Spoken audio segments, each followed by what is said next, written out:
Eh mince, je suis à Pompogne. Et je savais, j'aurais dû tourner à droite. Et maintenant, comment est-ce que je fais? Bah, vous êtes là, vous? Alors, vous savez quoi, j'ai un peu de temps, donc autant en profiter. Bonjour, je suis Mélusine. Et puisque vous êtes là, bienvenue dans les contes et légendes de Mélusine. Aujourd'hui, je vais vous parler d'une légende qui sévit à Pompogne et qui parle d'un devin très particulier. Ce devin, lorsqu'il était jeune, avait assisté à un sabbat de sorcières dans le bois de Castelnau, tout près de la commune de Pompogne.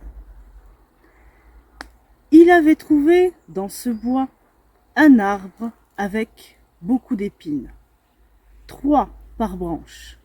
Il avait décidé d'appeler cet arbre le Triencanthos. Et ce Triencanthos va lui servir. Il va en effet garnir le lieu où les sorcières faisaient leur sabbat de ce Triencanthos.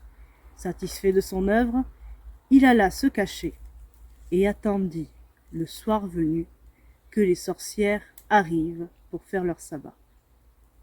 Il assista alors discrètement à la scène, voyant plusieurs sorcières se piquer sur ces Triencanthos et jurer et proférer de vives menaces à l'encontre de celui qui avait fait cela.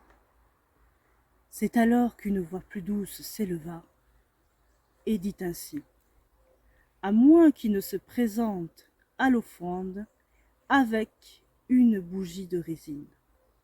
Aussi, même s'il était téméraire, il craignait les maléfices des sorcières. Ainsi, le jour suivant, il se présenta à la messe, à l'offrande, avec une grosse bougie qui était composée de résine. Le prêtre se montra d'ailleurs très agacé. Mais il s'adoucit lorsqu'il constata que sous son manteau se trouvait un gros cierge de cire blanche. Dans le même temps, il entendit quelques femmes dans l'assemblée se demander qui avait bien pu les trahir. Et en observant, il sut qui avait participé au sabbat. Par la suite, il alla voir sa jeune maîtresse Janine. Et celle-ci avait une particularité. Il constata qu'elle avait beaucoup de mal à marcher. Elle boitait malgré tous les efforts qu'elle faisait pour tenter de dissimuler sa douleur. Il comprit alors qu'elle avait assisté, elle aussi, au sabbat et s'était piquée avec les Triencanthos.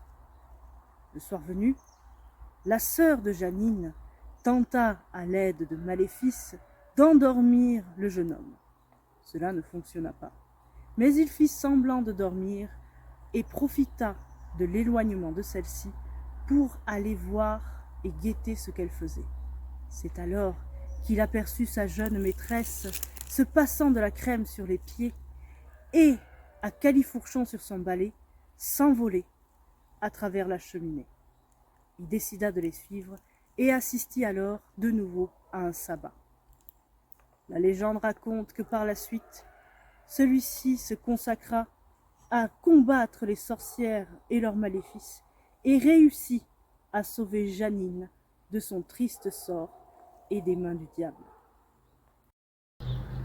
Bien, c'est tout pour aujourd'hui. Je vous dis à une prochaine fois. Alors, où est-ce que j'en étais moi? Il faut que je me rende où déjà?